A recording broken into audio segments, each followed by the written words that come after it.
Okay. I'm like, I stayed for this. I was left 25 minutes ago. Look, this won't take long. Okay.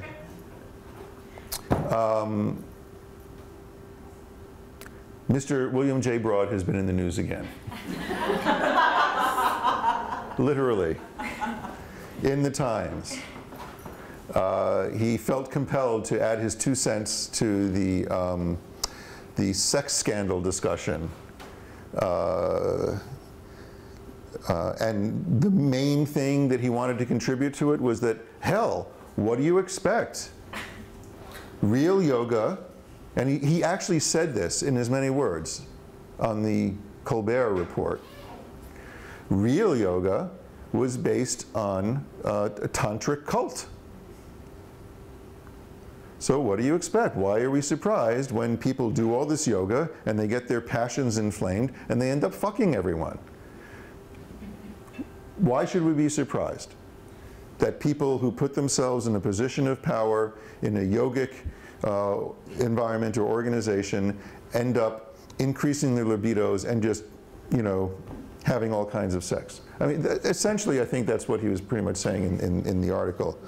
Was I misreading it, or did you guys get that message? Right. That was about right, yeah? About right. Yeah. You know, and it just, every time this guy has opened his mouth, he proves himself to be more and more of a knucklehead when it comes to having actually done the research into the history of yoga. The tantric cults were a medieval phenomenon in India. Medieval India, we're talking about, you know, relatively recent history. And he seems to have completely forgotten that there are some really ancient teachings, and he said as much on the Colbert Report, that it's maybe 4,000 or 5,000 years old. But then he says, but real yoga is based on a tantric cult. And the tantric cults were a medieval phenomenon in India, not 4,000 or 5,000 years ago. You know, we have quite convincing evidence of advanced yoga practice that goes, you know, way back to the civilizations of Mohenjo-Daro. Okay? This is a seal that was uncovered in Mohenjo-Daro. It's been digitally restored because the original is actually cracked in one corner, of a figure seated in this pose, in Mula Bandhasana. You don't just casually plop yourself down in this pose and say, carve me in soapstone. You know, this is evidence of advanced yoga practice. And whether it involved all of the asanas that you know, we're presently doing, which he claims started in the 20s and 30s, which is another contentious sort of claim, based on, you know, certain scholars who've said that in effect this was all invented out of a combination of English gymnastics and existing yoga culture and just the whole idea of physical culture that was very present at the time. That's a Singleton's argument, the yoga body argument. I asked Singleton, you know, so he was giving a lecture in New York, so what do you think was going on in that cave in Tibet for 7.5 years where Krishnamacharya was studying? I'm sure it wasn't English gymnastics, you know? Did he lie about learning all of this traditional knowledge from his yoga teacher?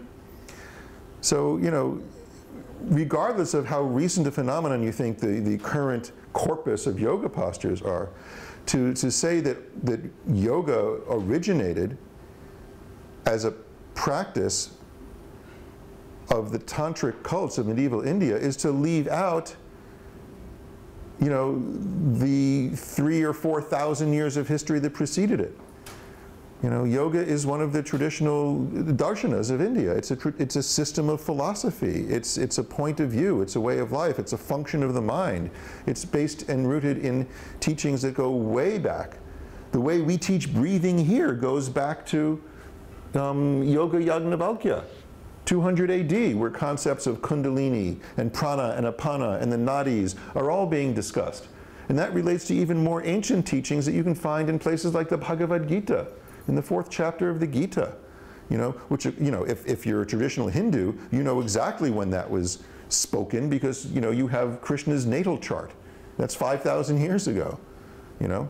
That's somewhat in dispute, but, you know, the whole idea that yoga originated as a tantric cult, just, you know, to make that claim belies an extreme ignorance of readily accessible scholarship and a willingness to just not look at it and come to whatever conclusion you were predisposed to come to based on whatever thesis or agenda you have in writing a book in the first place. So, you know, I'm sorry, William J. Broad, you are, every time you open your mouth, you lose whatever shred of credibility you may have retained from the last time you opened your mouth.